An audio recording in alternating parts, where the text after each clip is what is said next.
kita mengkaji seberapa banyak karbon kredit yang bisa diproduksi. Hasilnya sekarang tuh semuanya kan udah, waduh, logging sunset, ini sunset. Jadi semua itu langsung mengambil keputusan langsung ke karbon. Padahal kenyataannya banyak yang kita pelajari, banyak proyek-proyek karbon itu atau potensi proyek-proyek karbon yang kita lihat di PBPH di Indonesia itu tidak semuanya bisa, hanya berapa persen saja. Kalau ini terjadi Pak secara massal, ya otomatis tidak ada yang produksi kayu. Ya, ini bagaimana bisa kita merumuskan ini Pak Rizal? Kita sudah tahu produk yang bisa dihasilkan di hutan itu kan banyak. Tidak hanya kayu. Ada juga hasil hutan non kayu. Ada jasa lingkungan. Dan begitu banyak potensi ekonomi yang ada di sana. Tadi kembali lagi yang di masa lalu kan hanya satu jenis izin. Kalau kita ingin melakukan usaha yang lain, butuh lagi izinnya yang baru. Nah sekarang ada keluar multi usaha yang memungkinkan ini fleksibel untuk memanfaatkan sumber daya yang ada di hutan. Karbon itu, kalau saya bilang karbon itu bukan solusi iklim, bro.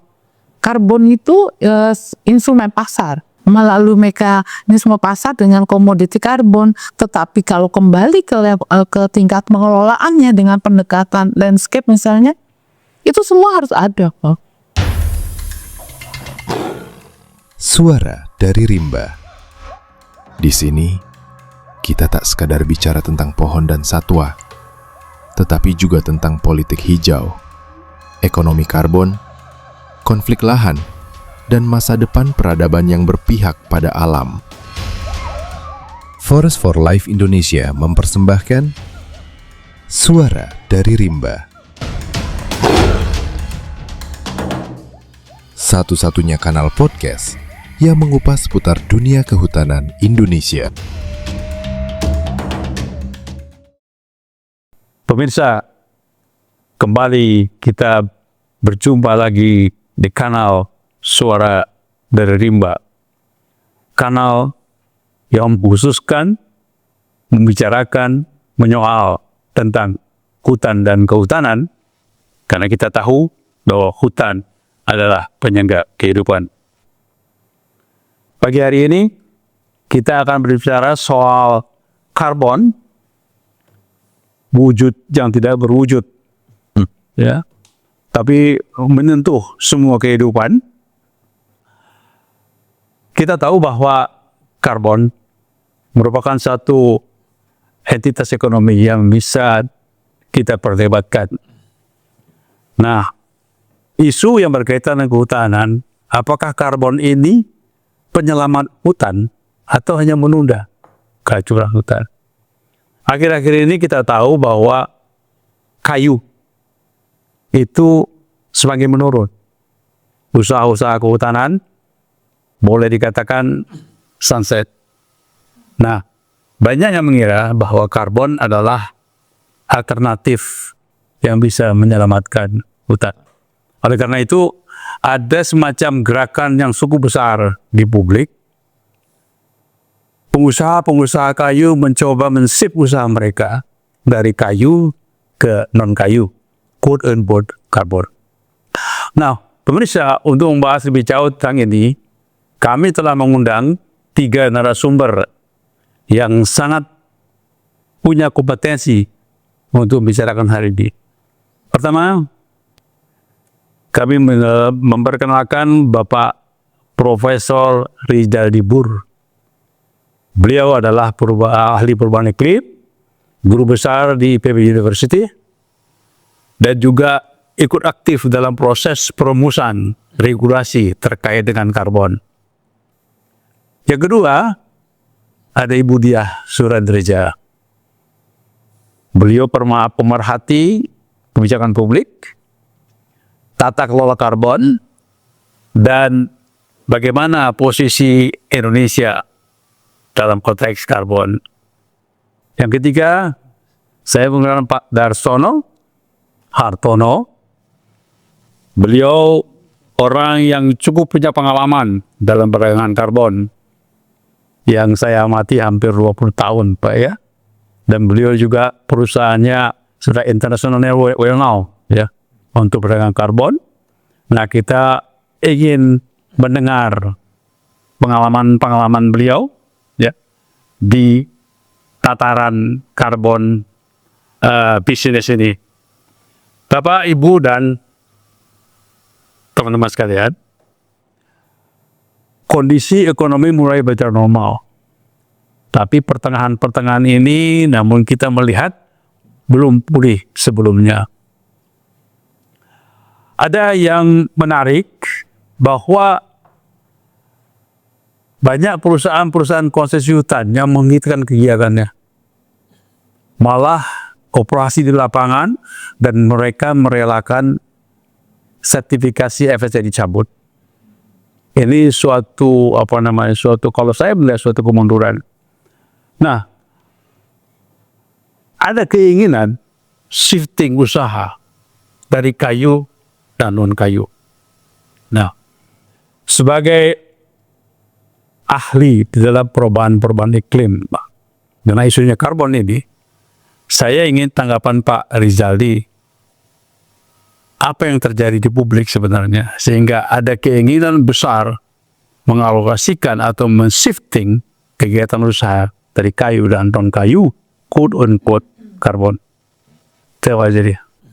Sebenarnya ini sangat menarik ya. Ini kan karena memang selalu adanya pengalihan usaha itu pasti ada nilai-nilai ekonomi yang dilihat sangat potensial dan melihat bahwa potensi keuntungan yang besar itu di depan mata, sehingga itu yang mendorong, motivasi utama yang mendorong terjadi peralihan dari usaha yang sebelumnya adalah kayu ataupun hasil hutan lainnya menjadi karbon gitu ya.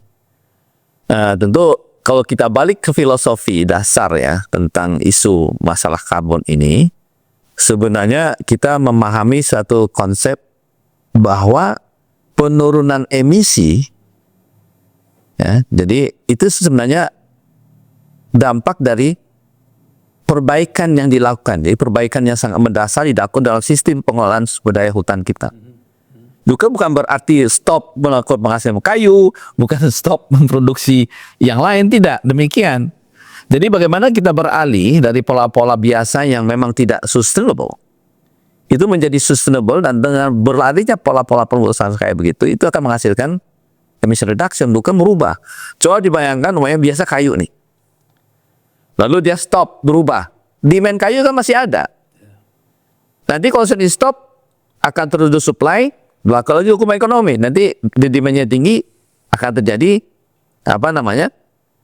yang istilahnya dalam konteks itu kebocoran. Jadi di tempat lain akan terjadi kegiatan ilegal karena demand itu tetap ada, kan gitu. Nah, seharusnya kan tidak demikian melihatnya gitu. Jadi melihatnya adalah bagaimana mencoba mengoptimalkan pengelolaan kawasan konsesi yang diberikan secara optimal dari berbagai aktivitas bisnis yang sudah jalan dikembangkan, tetapi ujung-ujungnya adalah bagaimana praktek-praktek pengelolaannya itu menerapkan prinsip berkelanjutan. Mulai umpamanya di sana ternyata katakanlah umpamanya pada wilayah konsesinya itu memang ada masih hutan alam ditetapkan sebagai arah lindung atau kawasan lindung, sementara di ancamannya itu besar akibat adanya tekanan dari masyarakat. Nah, kalau kita kaitkan dengan kewajiban perusahaan untuk melakukan kewajiban sosial, itu bagaimana ini bisa dikembangkan pola-pola kerjasama dengan masyarakat untuk mengembangkan ekonomi yang ada di sana, tapi pada saat yang bersamaan juga mereka bisa menjaga hutan. Tetapi bentuk kegiatan itu kembali lagi bagaimana bisa mereka memanfaatkan potensi-potensi lain yang ada dengan mengembangkan kegiatan-kegiatan usaha hutan juga, banyak pengembangan agroforestry dan lain sebagainya, sehingga hutan tetap terjaga, sehingga itu akan menghasilkan penurunan emisi karena serapan akan meningkat. Di sisi yang lain dari pihak perusahaan, kalau dia usahanya itu salah satu anak kayu yang dominan, bagaimana mereka juga bisa mengembangkan umpamanya spesies yang tingkat serapannya jauh lebih tinggi dari yang biasa. Nah, itu yang kita namanya kayak yang ala biasa itu kita sebut dengan baseline. Tetapi setelah kita melakukan perubahan ada peningkatan itu yang dia sebut additional. Jadi ada perbaikan di situ.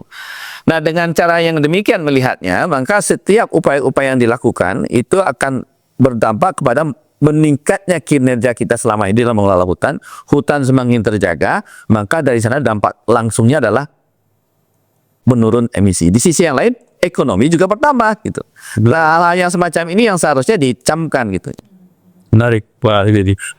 sebagai pemerhati kebijakan publik ya, tata kelola Budi ya, apakah pola pemikiran seperti yang Pak Rizaldi ini itu memang sudah diresapi oleh para pengusaha sehingga berkat itu mudahnya shifting core bisnis mereka dari kayu dan non kayu. Iya, kalau modul saya sangat sepakat dengan Prof. Dan sebetulnya kalau kita mau lihat itu karbon itu muncul bukan sebagai hero penyelamatan hutan. Jadi ini pemahaman yang harus juga dipahami oleh kawan-kawan dunia usaha yang sekarang sudah melihat bahwa karbon ini seperti menyelamatkan kehutanan, tapi dilihat bahwa ini sebagai satu upaya. Jadi kalau dalam pasar karbon ya Prof, itu sebagai apakah sebagai satu pemberian kompensasi upaya kami. Jadi kalau kita punya hutan didiamkan, kok harganya menjadi murah karena memang karbon itu adalah compensate fund. Jadi terhadap upaya-upaya yang tadi additional itu yang sebetulnya dilihat bagaimana bahwa karbon itu sebagai instrumen, dipakai sebagai instrumen pasar sehingga dana kompensasi itulah yang diperhitungkan. Makanya selalu kita lihat bahwa emission reduction lah yang jadi satu langkahnya. Jadi bukan kita menghitung berapa jumlah karbon hutan yang masih ada, jumlah karbon itu yang bisa menjadi menjadi uang, tidak, tetapi bagaimana upaya tadi jadi upaya menanggulangi menanggulangi hutan yang masih ada, pembenahan, restorasi, dan juga menangani tekanan itu additionalnya. Nah, disitulah perhitungan yang sebetulnya dana kompensasi dari karbon itu yang bisa didapat. Itu yang saya melihat perspektif itu yang harus dipahami. Nanti Pak Darsono juga bisa melihat bahwa upayanya nggak mudah, bukan bahwa kita stop terbang loh, kita mau MUK dan itu dapat dana karbon, tidak seperti itu. Itu yang saya pikir perspektif itu yang harus juga disamakan ya Prof ya, untuk kita semua, sehingga melihat karbon itu bukan sebagai satu penyelamat dari solusi iklim. Ya, saya kembali ke Pak Dar nih, sebagai pengusaha di carbon trading ini yang sudah lama. Sebenarnya fenomena apakah yang terjadi di pengusaha ini? Kenapa begitu gampangnya mereka shifting gitu ya? Apakah memang begitu mudahnya gitu? Pengalaman Pak Darsono ini bagaimana? Dari mulai nol sampai sekarang menjadi perusahaan besar ya, yang bisa menangani karbon itu mungkin bisa di share ya knowledge ini, sehingga teman-teman pengusaha yang ingin berdagang karbon itu masih mikir oh begini toh susahnya itu. Silakan Pak Adi, terima kasih Forest for Life dan suara dari Rimba yang menghadirkan saya pada hari ini. Mungkin saya mau balik lagi ke sebenarnya kok bisa ada bisnis karbon. Mungkin kita balik lagi dulu ya. Jadi bisnis karbon ini terjadi karena fenomena perubahan iklim. Jadi kalau kita lihat manusia ini selama 100 tahun, 200 tahun terakhir, masa industrialisasi itu kita banyak melepaskan karbon ke atmosfer. Sehingga kita ketahui terjadi fenomena namanya perubahan iklim, dan manusia dan secara ilmiah melihat bahwa kalau ini diteruskan, bumi ini akan menjadi 2,5 derajat, 2 derajat, 2,5, 3 itu, dan itu tidak akan membuat kita bisa berkelanjutan. Bagaimana caranya kita supaya kita itu bisa mengatasi permasalahan ini? Jadi itu dari situ dulu. Salah satu opsi atau salah satu solusi yang ditawarkan itu namanya carbon trading. Kenapa disebut sebagai carbon trading? Jadi gini, kita itu ada stok karbon yang sudah ada di udara. kita juga nanti ada stok yang akan kita lepas lagi di masa depan. Kalau kita terus-terus seperti ini, stok ini terus nanti 2,5 derajat, 3,5 derajat. Jadi ada inisiatif menyatakan kalau umpamanya kita bisa mengurangi karbon yang kita lepas atau menarik karbon yang ada di udara, kita itu kan mengatasi perubahan iklim dan itu diberi kompensasi. Jadi kompensasinya ini yang menjadi carbon credit. Jadi itu dulu. Jadi carbon credit itu tidak serta-merta hanya hutan, Pak. Jadi carbon credit itu bisa semua kegiatan yang berhubungan di mana kita bisa satu menyerap karbon yang ada di udara atau mencegah emisi akan dikeluarkan oleh kegiatan yang kita lakukan. Kalau di konteks kehutanan itu jadi menjadi ada dua tipe proyek yang kita bisa lakukan. Proyek konservasi atau proyek restorasi. Jadi tadi Ibu Dia sempat ngomong ada masalah additionality, Pak Rizal Tibur juga additionality. Jadi menurut saya itu karbon untuk yang restorasi ada pernyataan additionality itu apa nilai tambahnya, Pak? Jadi kalau kita nanam hutan, tanam pohon, kita itu menyerap karbon yang ada di udara. Jadi secara otomatis kita itu bisa mendapatkan hak karbonnya. Kan gitu kan? Jadi kegiatan restorasi itu bisa dianggap sebagai kegiatan yang bisa menghasilkan karbon kredit. Kegiatan konservasi juga bisa. Karena kenapa kita anggap apabila areal tersebut itu ternyata ada ancaman, yang kita bisa buktikan ada ancaman tadi Pak Prof bilang mungkin karena ada areal yang kita jaga, ada illegal logging, dan kebakaran hutan dan lain sebagainya, itu kita bisa cegah. Jadi inisiatif pencegahan itu apabila bisa dikuantifikasikan di masa depan, itu kita dapat kredit, Pak. Jadi itu dulu pemahamannya. Yang penting ada dua tipe carbon credit project di kehutanan. Pencegahan atau namanya dalam bahasa Inggrisnya itu avoidance, atau penyerapan bahasa Inggrisnya itu removal. Jadi semua orang ini tiba-tiba melihat carbon credit ini menjadi fenomena yang luar biasa. Cuman yang saya bisa tekankan dan saya langsung bisa mengambil kesimpulan, tidak semua areal itu bisa dikarbonkan. Kecuali kegiatan restorasi.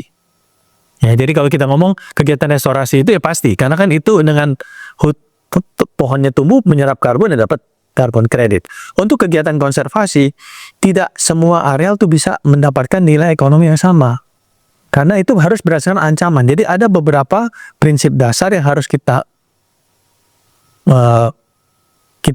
penuhi untuk bisa mendapatkan karbon kredit di pasar sukarela. Satu, Juga dengan kriteria yang kriteria satu namanya permanen. Kita tuh nggak bisa cuma 2 tahun, 3 tahun berbuat seperti ini. Minimal mungkin harus sekarang tuh 50-100 tahun bahwa kegiatan Anda itu yang Anda lakukan nih, apakah itu pencegahan, apakah itu restorasi, itu harus bisa permanen minimal 50 tahun. Kedua, ada yang namanya additionality. Tadi Prof. Rizal Tibur sempat ngomong. Kegiatan yang Anda lakukan itu harus memberikan nilai tambah. Contohnya Anda menanam pohon kan ada nilai tambah. Itu bisa dapat carbon credit. Dan apabila ada area yang konservasi, yang dengan kegiatan konservasi, kita bisa buktikan memang kegiatan selama 5 tahun, 10 tahun terakhir itu terjadi kebakaran hutan, illegal logging, atau menjadi konversi ke non-hutan, itu juga bisa mendapatkan additionality. Karena dengan kehadiran kita bisa mencegah itu terjadi. Yang ketiga, yang menarik itu ada namanya sistem leakage. Tadi sempat disebut juga oleh Prof. Rizal mengenai leakage. Leakage ini jangan terjadi kalau umpamanya kita semuanya ke karbon, terus akhirnya ada yang potong kayu, kan kegiatannya di illegal di area tersebut. Jadi leakage itu itu satu project proponen harus bisa membuktikan apabila Anda melakukan kegiatan ini di area, contohnya kami di area Katingan Mentaya Project, itu tidak akan lagi terjadi deforestasi karena orang-orang ini pindah ke tempat lain. Itu leakage namanya. Nah ini yang jadi penting. Jadi itu nah, leakage ini menjadi kalau kita ngomong bagaimana kita berupaya dan melakukan kegiatan-kegiatan bekerja sama dengan masyarakat. Karena Jadi gini Pak, kan usaha hutan itu kan izin area. betul. Ya. Artinya kalau dia mau berusaha, itu kan ada kegiatan logging, ya ada juga mereka mengusulkan karbon gitu. Nah, dalam konteks usaha karbon, boleh nggak ini satu usaha ada beberapa kegiatan? Sebenarnya menarik Pak, dengan undang-undang Cipta Kerja yang kemarin kita udah keluarkan. Kalau dulu itu perusahaan kami itu tahun 2007-2008 itu mengajukan permohonan izin IUPHHK restorasi ekosistem. Di mana izin itu memberikan hak kepada kami untuk mengelola suatu areal sehingga kita bisa melakukan kegiatan restorasi dan konservasi. Kalau kita ketahui juga Pak Hadi pernah menjadi dirjen juga, ada nama IUPHHK hutan alam, di mana perusahaan diberikan hak untuk melakukan kegiatan logging. Kalau dia nggak logging, izinnya dicabut. Ada juga yang IUPHHK HT, di mana dia melakukan kegiatan hutan tanaman, kalau dia nggak nanam, ya dicabut. Dengan Undang-Undang Cipta Kerja itu ada yang menjadi multi usaha. Karena mereka melihat sebenarnya ada kemungkinan bagaimana suatu pemegang izin itu mendapatkan fleksibilitas. Apakah itu nanti menjadi logging, apakah menjadi tanaman industri, ataukah kita juga bisa melakukan konservasi atau restorasi. Jadi sebenarnya menurut saya Undang-Undang Cipta Kerja itu baik, Pak. Cuman multi usaha, peraturan multi usaha ini memang harus dikaji lebih ulang lagi. Bagaimana kita bisa mengkonversi kegiatan-kegiatan yang tadinya itu logging menjadi karbon. Tadinya plantation menjadi karbon. Soalnya semuanya kan bukan. Cuma kembali lagi, setiap proyek itu memberikan nilai ekonomisnya. Tidak semua proyek karbon itu ekonomis, Pak. Jadi sebagai pemegang izin, penting kita mengkaji seberapa banyak karbon kredit yang bisa diproduksi. Hasilnya sekarang tuh semuanya kan udah, waduh, logging sunset, ini sunset. Jadi semua itu langsung mengambil keputusan langsung ke karbon. Padahal kenyataan yang banyak yang kita pelajari, banyak proyek-proyek karbon itu atau potensi proyek-proyek karbon yang kita lihat di PBPH di Indonesia itu tidak semuanya bisa, hanya berapa persen saja. Kalau ini terjadi Pak secara massal, ya otomatis tidak ada yang produksi kayu. Ya, ini bagaimana bisa kita merumuskan ini Pak Rizal ya?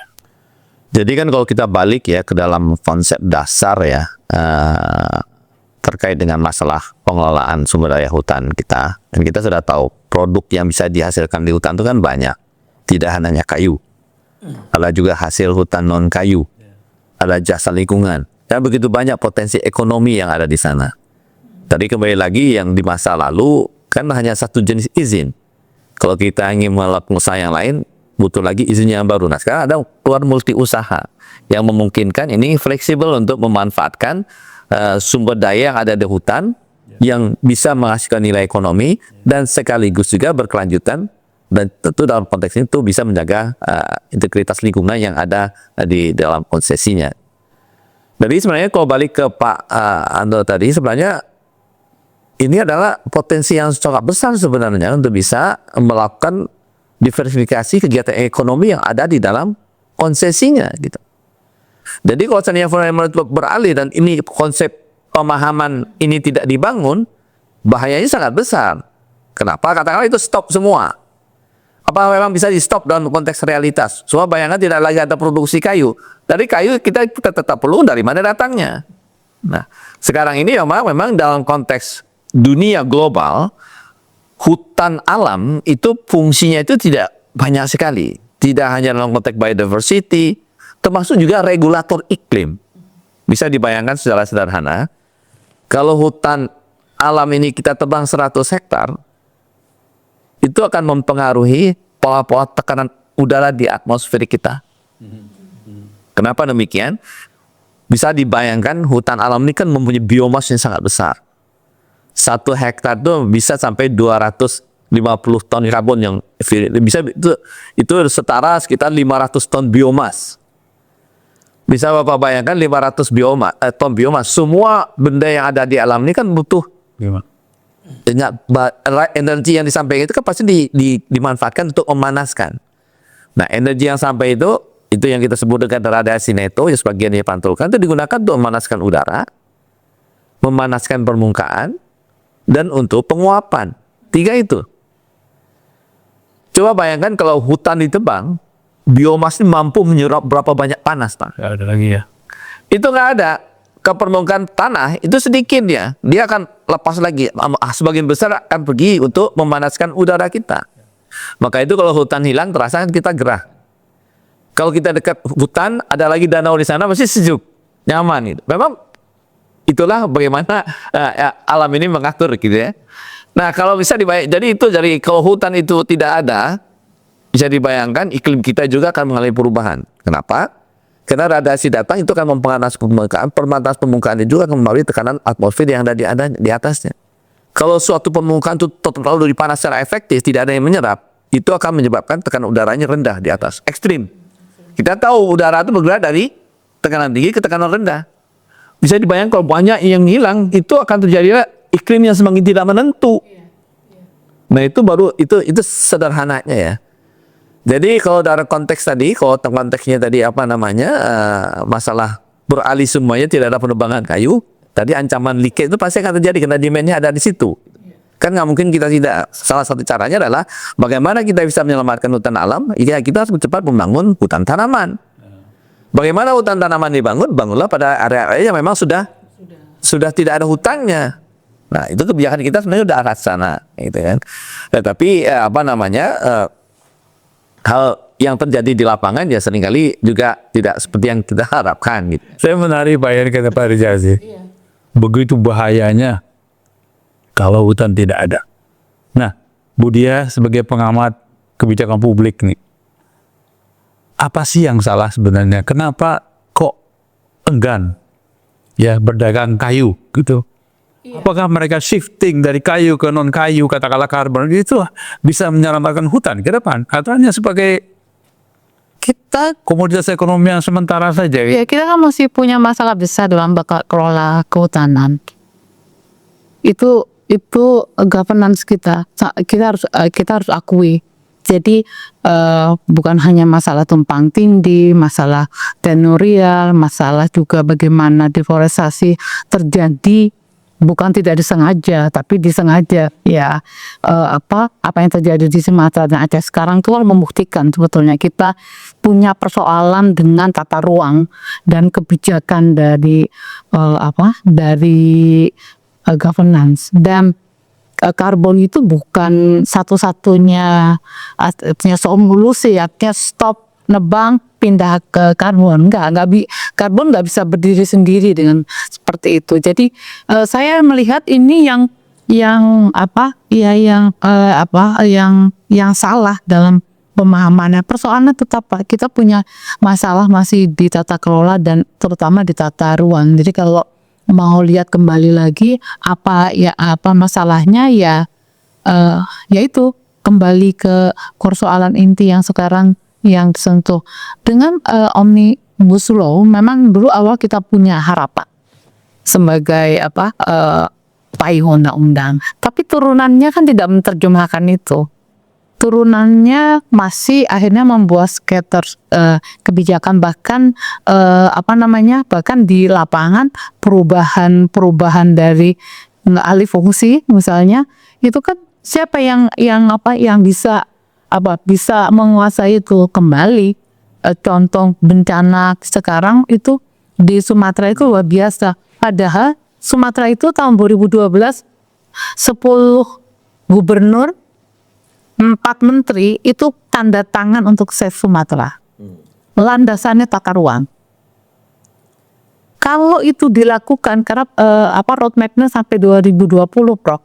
Ini untuk Save Sumatera. Kalau itu dilakukan, kan itu sangat detail terkait dengan kebijakan tata ruang, mungkin nggak akan sehebat ini bencana yang terjadi. Itu karena kita alpa dengan kesepakatan yang dibangun untuk menyelamatkan sumber daya alam kita. Jadi itu yang terjadi, dan sekarang ditambah tekanan global terhadap deforestasi dan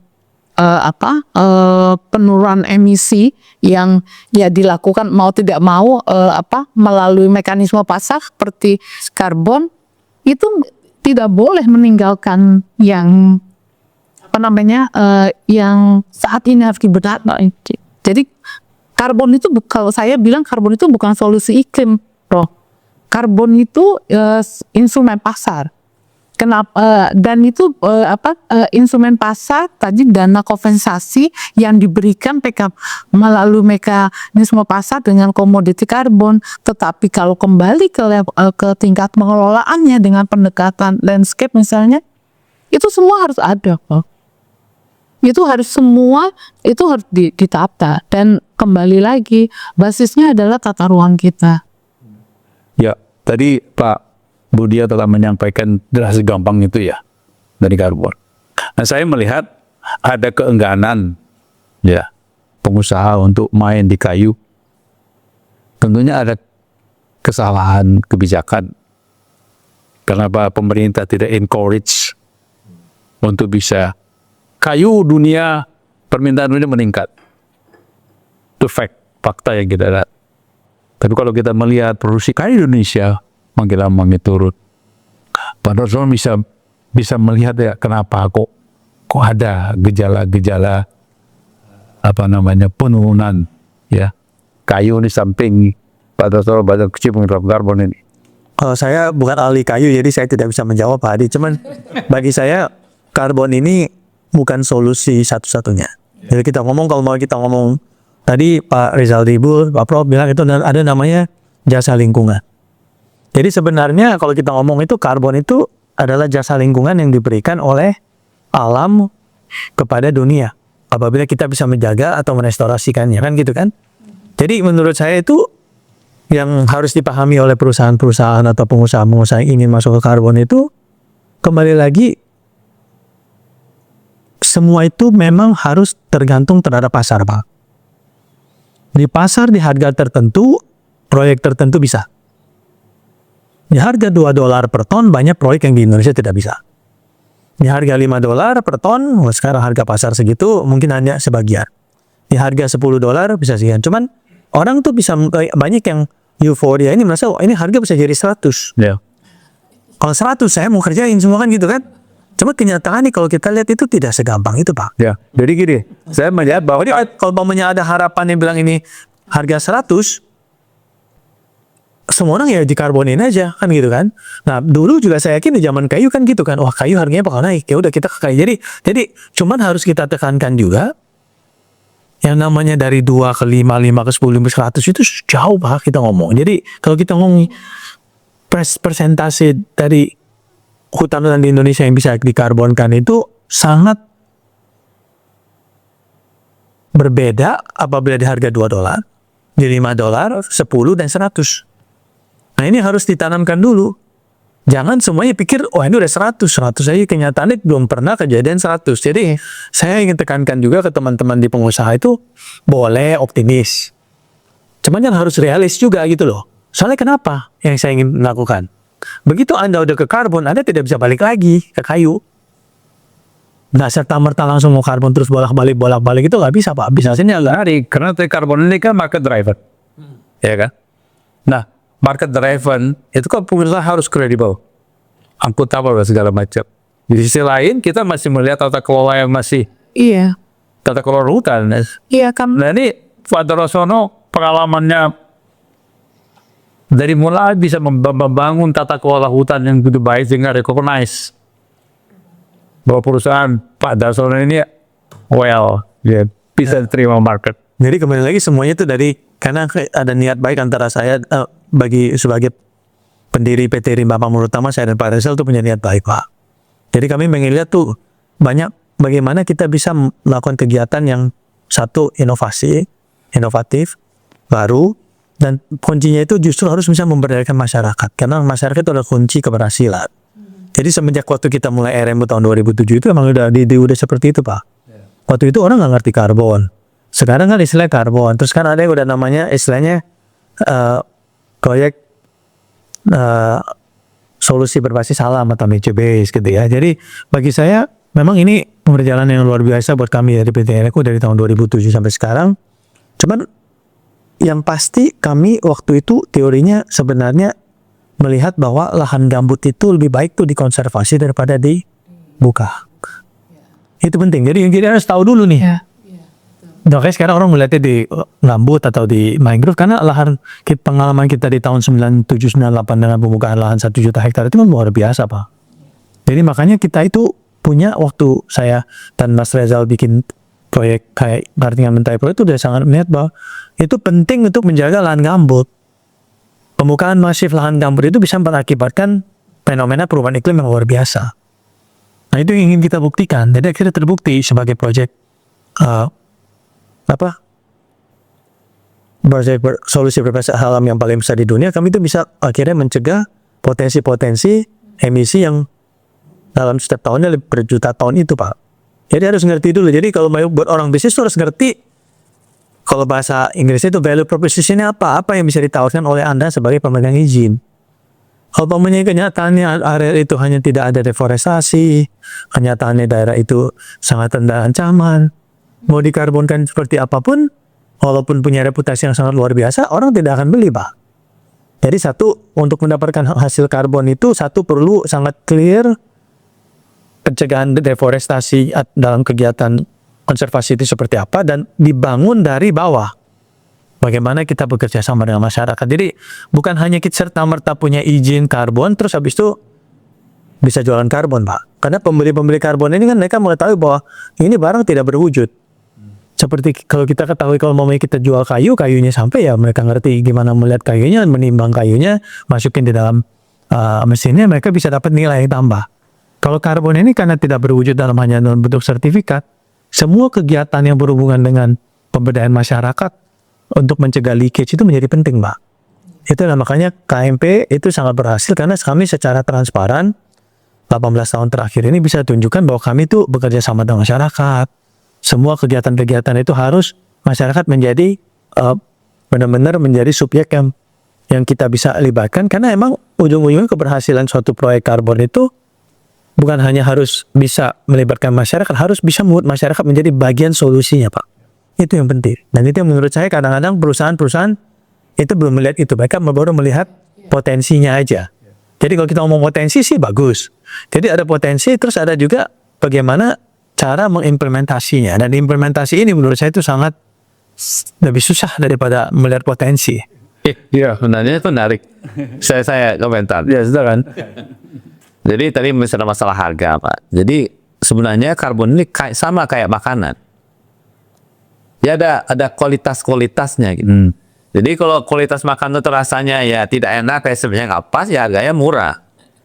Walaupun potensinya besar nih. Nah sekarang ini kalau kita melihat, ini kalau kita melihat umpamanya satu hutan, itu banyak sekali sebenarnya potensi yang bisa kita gunakan. Iya. Tapi pertanyaannya siapa chefnya nih? Bisa nggak yang mengolah ini menjadi baik? Nah filosofinya balik lagi yang saya sampaikan. Jadi filosofinya adalah bagaimana kita bisa memperbaiki cara pengolahan hutan kita yang selama ala biasanya, nah itu yang kita sebut dengan baseline, menjadi lebih baik dan memenuhi prinsip keberlanjutan. Nah kalau kita berbicara harga, biasanya itu proyek karbon yang harga tinggi, itulah yang kontribusi co-benefitnya terhadap SDG besar.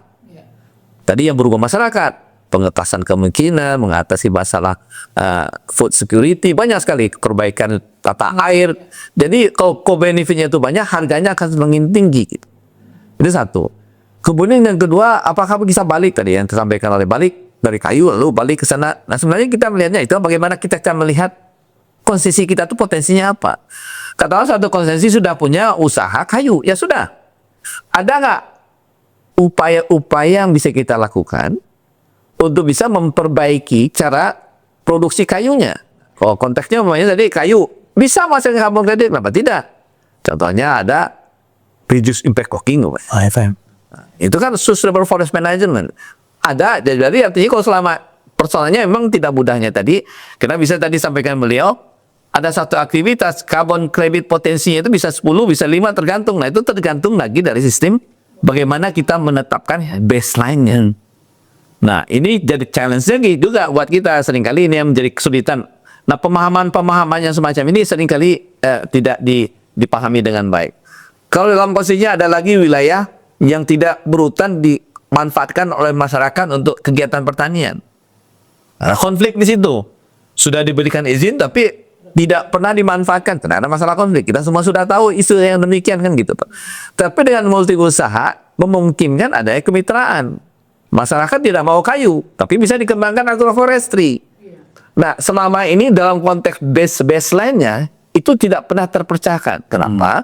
Karena kebijakannya itu kalau kayunya hanya kayu yang bisa. Masyarakat disuruh paksa kayu nggak mau juga. Nah, sekarang ini mungkin dengan multi usaha. Nah, saya bagaimana namanya bisa bermitra dengan masyarakat, tapi lahan yang tidak dimanfaatkan selama ini untuk tanam semusim berubah menjadi kegiatan pertanian campur dengan buah-buah segala macam. Karbonnya juga besar. Itu ledakan bernilai. Jadi semuanya kawasan itu sebenarnya Pak Darsono itu berpotensi semuanya untuk bisa menghasilkan karbon kredit. Bagaimana kita melihatnya tadi? Filosofinya sederhana saja. Bagaimana kita melihat kondisi saat ini dan historisnya, ada nggak improvement yang bisa kita lakukan? Ya, masalah lahan yang selama ini abundant, dimanfaatkan tapi tidak bisa diusahakan lebih optimal, ekonominya tidak bisa dikembangkan. Kenapa tadi konflik tadi? Keinginan masyarakat seperti ini sudah terlanjur dari dalam, sementara perusahaan pun tidak bisa ikut. Ya, nah, ini kalau yang gitu selalu terjadi. Jadi artinya memang ultimate saya setuju itu satu kebijakan yang sangat positif, tetapi implementasinya masih belum berjalan.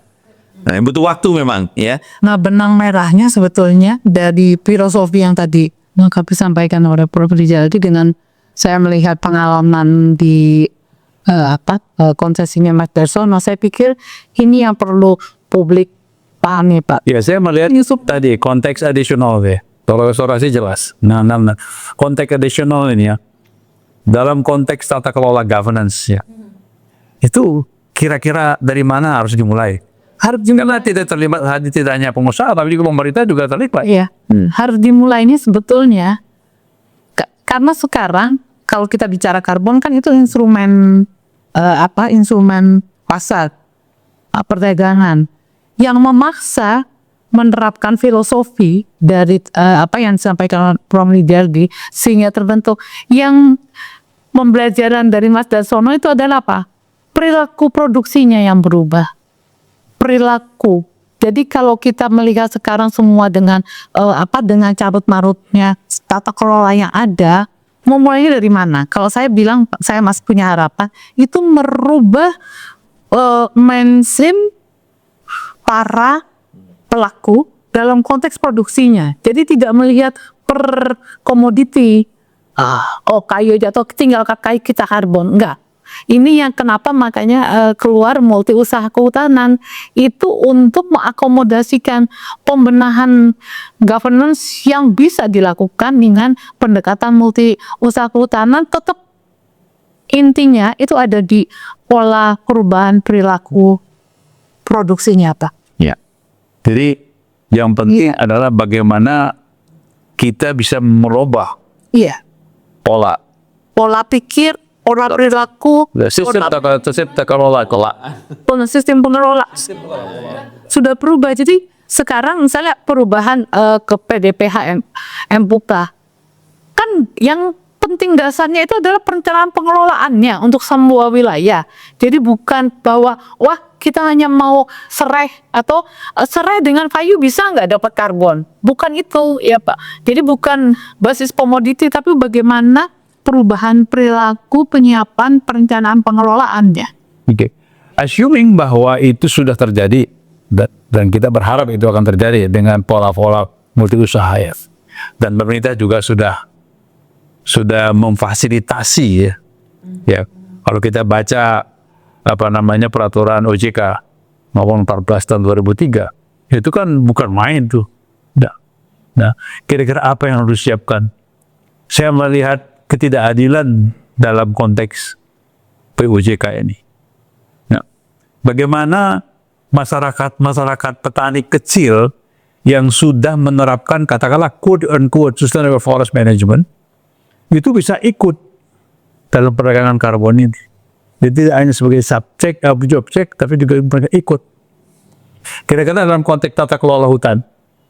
Dan kalau Pak Darsono mungkin sudah melibatkan masyarakat, untungannya ya, tapi kalau dalam konteks pengelolaan hutan, ya katakanlah yang tadi menggunakan multi usaha, itu bagaimana sebenarnya kita bisa merumuskan itu, ya, di dalam pengusahaan hutan itu.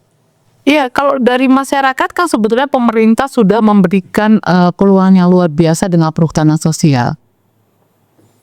Perhutanan sosial dengan 5 tipenya mulai hutan desa sampai dengan hutan hutan adat misalnya. Ini kan sebetulnya ujian juga buat kita semua karena begitu masyarakat diberikan sebuah akses untuk mengelola hutan melalui perhutanan sosial, ini kan nggak serta-merta seperti pengusaha. Kalau pengusaha dia punya investasi, dia punya dana, dia punya tenaga ahli yang bisa menyiapkan. Masyarakat itu perlu pendampingannya, bagaimana dia merumuskan melihat landscape hutan perhutanan sosial yang mereka terima dan diberikan oleh pemerintah. Jadi bicaranya bukan pada peluang bagaimana masyarakat perhutanan sosial mendapat peluang untuk mendapatkan nilai karbon, tetapi sangat basis siapa yang mendampingi. Siapa yang mendampingi pembuatan perencanaan untuk perhutanan sosial? Siapa yang mendampingi bagaimana masyarakat melihat potensi beragamnya yang ada di kawasan yang perhutanan sosial? Karena basisnya kan tetap adalah mereka harus melihat peluang usaha yang bisa dilakukan. Pendekatan agroforestry misalnya. Di perhutanan sosial itu nggak serta-merta bahwa dari praktek yang sudah mereka lakukan itu bisa menjadi sebuah perencanaan, bisa menjadi sebuah dokumen yang dilihat apakah mereka bisa mendapat kompensasi dari usahanya. Nah, tetap perlu pendampingan. Siapa yang dampingi? Penyuluh kehutanan, KTH. Kita nggak bisa tergantung dengan LSM, Pak. Bisa semua wilayah didampingi oleh LSM dan kita tidak semua wilayah mendapat dana traktiran. Iya, kalau dulu itu kan dana traktiran, Pak, untuk nyiapin rencana usaha dari kelompok usaha perhutanan sosial atau UPS. Harus ada pendamping. Pak Rizali tadi Pak Dio mengatakan concernnya terhadap kualitas pendamping ini ya. Ya.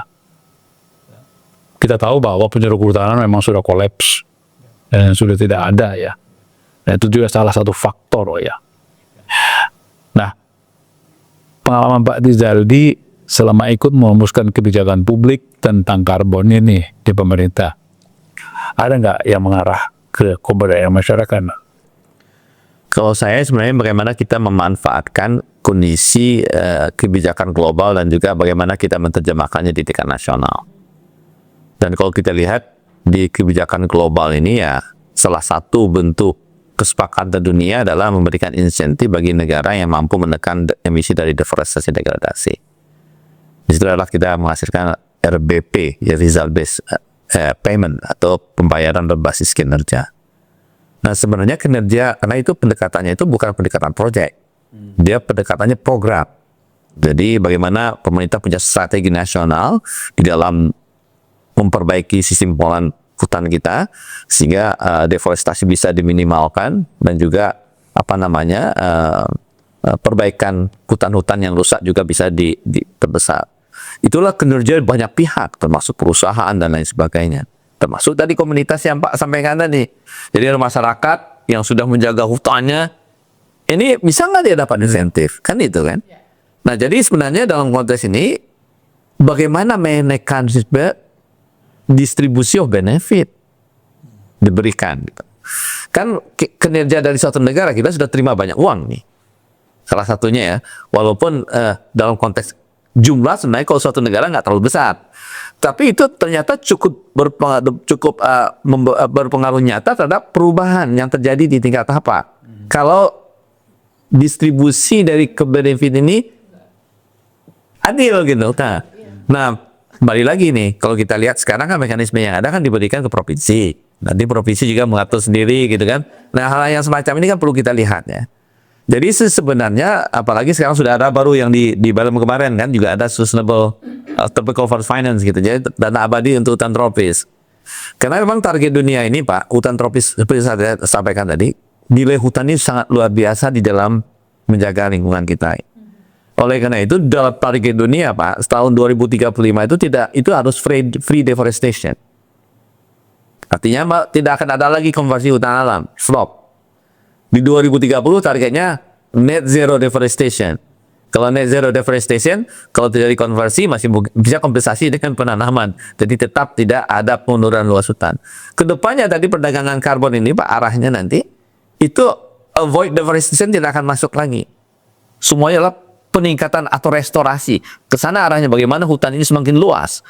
Tantangan untuk memperluas luas hutan tadi apa? Pasti kita harus mampu meningkatkan produktivitas lahan, bagaimana petani-petani kecil kita bantu menerapkan good agriculture practices agar produktivitasnya meningkat.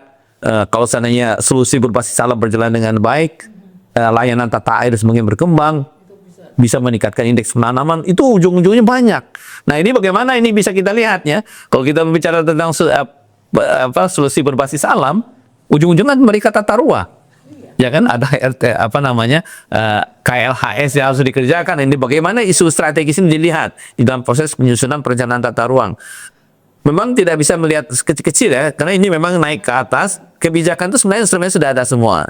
Cuma kembali lagi nih kalau konteks kita ini, sejauh mana sebenarnya pengawasan terhadap pelaksanaan kewajiban itu menjadi sangat penting. Kewajibannya sudah ada, tapi pengawasannya kurang sehingga tidak ada insentif yang bisa mendorong terjadi perubahan yang sangat signifikan gitu. Ya, yang menarik tadi bagaimana memperluas hutan ya dalam konteks. Nah, kita kan melihat bahwa sebenarnya kalau fokus selama ini itu kan kepada kawasan. Ya. Ya, kita tahu potensi hutan lain begitu besar. Jawa saja kalah hutan alam gitu.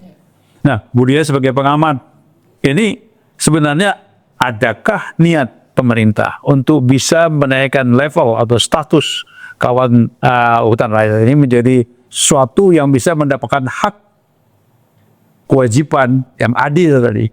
Nah, kalau kita lihat Kepres nomor 110 itu banyak sekali perubahan dan mereka bisa akses ke situ. Iya, betul. Nah, ini bagaimana ini? Saya tidak melihat ada keinginan untuk bisa menaikkan status hutan rakyat menjadi suatu yang bisa mengambil atau memanfaatkan akses apapun, kredit dan segala macam itu ya. Iya, tapi sebetulnya kalau saya lihat Pak, dari kebijakan perhutanan sosial dengan yang sekarang itu sebetulnya instrumen sudah disiapkan. Jadi penilaian terhadap kelas dari orang pengelolaan hutan oleh masyarakat itu ada. Jadi mereka ada yang di level gold, premium, itu instrumennya sudah ada. Nah, penilaiannya kembali ke penilaian dasarnya itu adalah bagaimana mereka mengelola wilayah perhutanan sosial itu menghasilkan. Jadi basis komoditi, basis pengelolaan mereka, good agricultural practices mereka itu menjadi basis penilaian. Itu jadi kalau mereka udah meningkat premium, mereka akan bisa akses ke lembaga keuangan. Jadi ini yang sekarang sedang didorong ini kalau bisa ini bankable. Itu sebabnya OJK melalui taksonomi keuangan berkelanjutan, itu kan fokus yang sekarang taksonomi keuangan berkelanjutan Indonesia yang ketiga sekarang ini kan fokusnya ke Telvolu, ke perhutanan sosial supaya mereka bisa bankable. Nah, dengan itu tetap masyarakat harus memenuhi kriteria indikator supaya mereka bisa dapat akses yang lebih tinggi. Nah, bedanya masyarakat ini kan juga perlu pendampingan Pak untuk itu. Kalau perusahaan oke, dia dengan modal investasi mereka bisa siapkan. Kalau masyarakat itu enggak yang selama ini saya melihat bahwa mereka sampai premium, itu mereka didampingi oleh project donor, mereka didampingi oleh NGO, mereka bisa. Tapi pada wilayah-wilayah, pada perhutanan sosial yang mereka dapat, terus mereka bilang, aduh Bu, arealnya aja jauh Bu, kami dapat nih hutan desa di kawasan lindung yang nggak bisa diusahakan. Mereka hanya boleh ambil rotan pun sekarang agak dibatasan karena itu tanaman rotan masuk industri. Mereka dapat Pak, saya ke lapangan, itu mereka dapat izin perhutanan sosial itu di kawasan lindung yang nggak bisa diapa-apain. Mereka untuk sampai sana, saya ke sana naik motor 2 jam. Terus saya bilang ini jelas nggak adil. Mereka mau usahakan apa? Apalagi di Kalimantan Tengah, mereka ada di izin perhutanan sosialnya ada di Gambut Galang. Yang which is mereka nggak bisa ngapain, bahkan mereka bangun rumah singgah. Karena kan dari desanya untuk sampai sana kan mereka nggak bisa pulang pergi 1 hari, mereka perlu rumah singgah, itu nggak bisa, nggak diizinkan karena itu adalah wilayah tuh yang nggak boleh ada bangunan apapun. Ini kan ketidakadilan. Bagaimana memberikan? Nah ini yang saya bilang secara kebijakan sudah oke Pak persiapannya, hanya praktek di lapangannya siapa Pak yang nanti mereka. Wah, Pak Dar nih sebagai pengusaha, saya belum pernah dengar ada konflik di daerah Pak Dar ini. Tentunya prinsip keadilan sudah terterapkan di sana Pak. Ya, kita pengen tahu sebenarnya bagaimana Pak Dar menjalankan atau melaksanakan prinsip keadilan di perusahaan Bapak yang berdagang tapi tidak berwujud gitu. Jadi mungkin semuanya dimulai dari niat baik ya. Jadi terus terang awal-awal kami tahun 2007 mulai ini, tahun 2008 kita mengajukan aplikasi untuk mendapatkan izin, dan saya dan Pak Rezal tuh benar-benar ke kampung-kampung Pak. Melakukan kegiatan sosialisasi, punya niat baik untuk membangun suatu konsep bisnis baru yang dimana tidak berwujud dan tidak gampang untuk dimengerti. Jadi karena mulainya dari niat baik dan benar-benar ingin merubah shifting intent into action, dari yang keinginan menjadi action ini menjadi penting. Jadi memang harusnya dari diri sendiri Pak, dari diri sendiri, dan bersyukur itu kami bisa membangun dan butuh waktu. Dan masyarakat sendiri kan perlu ada bukti. Jadi nggak mungkin kita datang, wah masalahnya sekarang mungkin semuanya udah dijanjiin karbon malah jadi bahaya.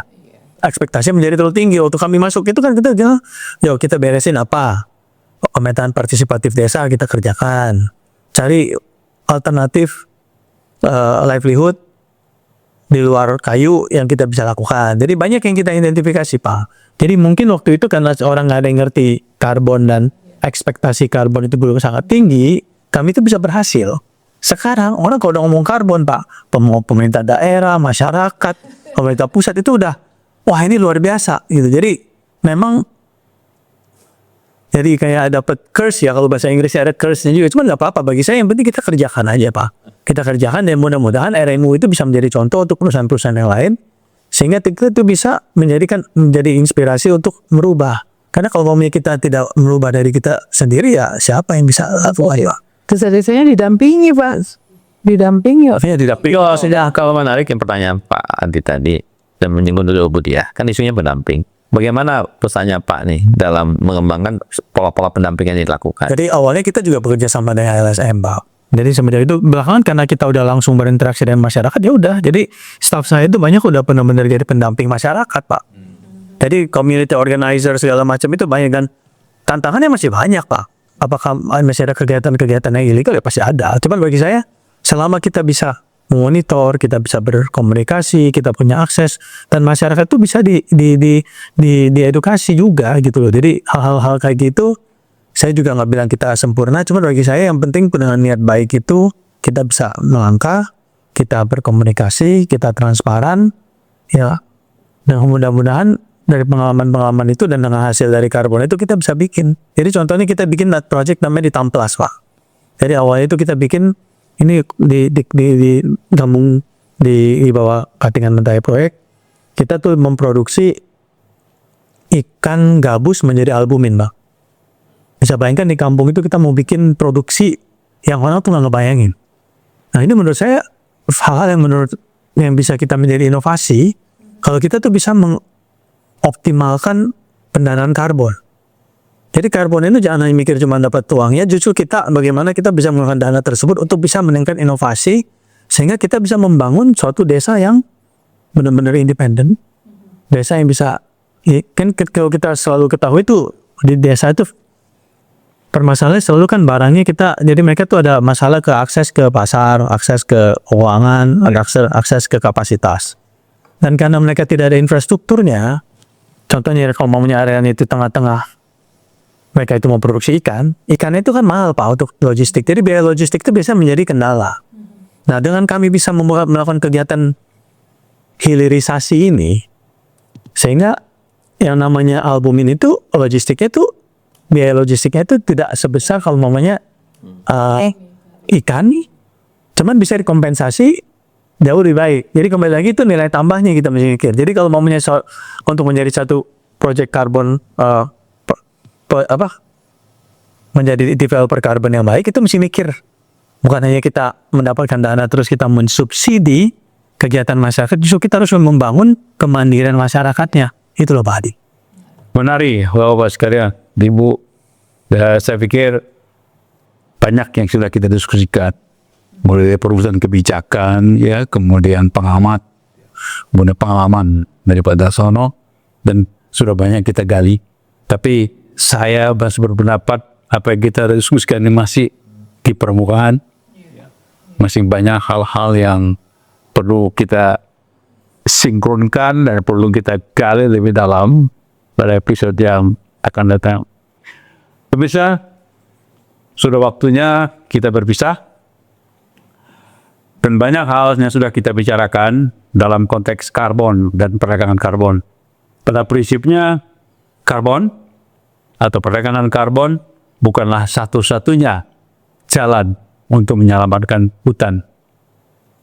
Malah, kalau kita tidak berhati-hati, karbon atau perdagangan karbon juga akan bisa mengacukan kehutanan dan mungkin juga akan bisa membahayakan produksi kayu di Indonesia. Demikian bincang-bincang kita pada pagi hari ini, dan terima kasih Pak Prof. Budia, Pak Darsono, dan sampai jumpa lagi di episode yang akan datang. Salam Rimbawan. Salam Rimbawan. Suara dari Rimba. Di sini, kita tak sekadar bicara tentang pohon dan satwa, tetapi juga tentang politik hijau, ekonomi karbon, konflik lahan, dan masa depan peradaban yang berpihak pada alam. Forest for Life Indonesia mempersembahkan Suara dari Rimba. Satu-satunya kanal podcast yang mengupas seputar dunia kehutanan Indonesia.